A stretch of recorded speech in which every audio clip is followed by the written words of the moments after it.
Capra cu trinezi. Bun, indiciul la să saltul la loc sau la sau cu voi? Am acolo. Bun, îl dați înapoi. Dă-l înapoi. Indiciul a fost dat înapoi. Ce că se vede cu lare? Cu culoarea verde. Verde, verde, verde, verde. Bun. Astea le păstrați. Aveți o misiune foarte, foarte grea acum la mine. Cineva dintre voi, aveți un capitan? Da. Capitanul trebuie să recite 2 strofe. Cât mai frumos posibil. Aici? Da? Aici. Așa, Luceafărul Camadeva. Cu durerea iubirii, voind sufletul meu să-l vindec, l-am chemat în somn pe Cana, Camadeva zeul indic.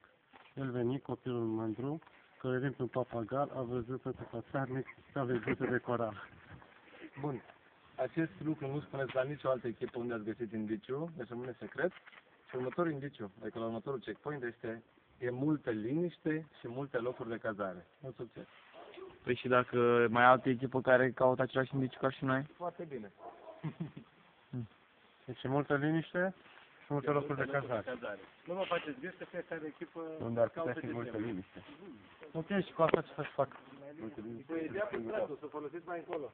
Tot Ca treaba cu e. plica cu CH-ul. Adunarea.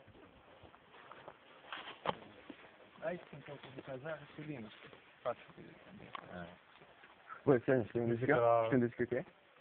E multă liniște și multe locuri de cazare, zic eu la anfiteatru acolo. Dar acolo nu e locuri, nu sunt locuri de cazare. Da, sunt locuri. Măi, Și e liniște. multe locuri de cazare sunt în tot, Mai dă-te. tot centrul ăsta, nu? Stai să fii la intrările semnalele? Dacă nu e multă liniște. La biserică. Măi, Ei, locuri de cazare, adică de nagă. În cimitir. Da, aici am complet. Da, bă! Da, În hai. cimitir, mă, bravo! Hai repede.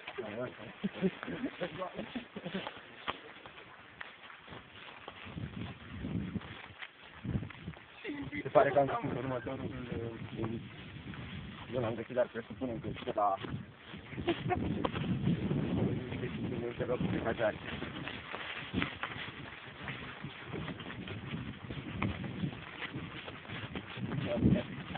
Nu știu, poate fi la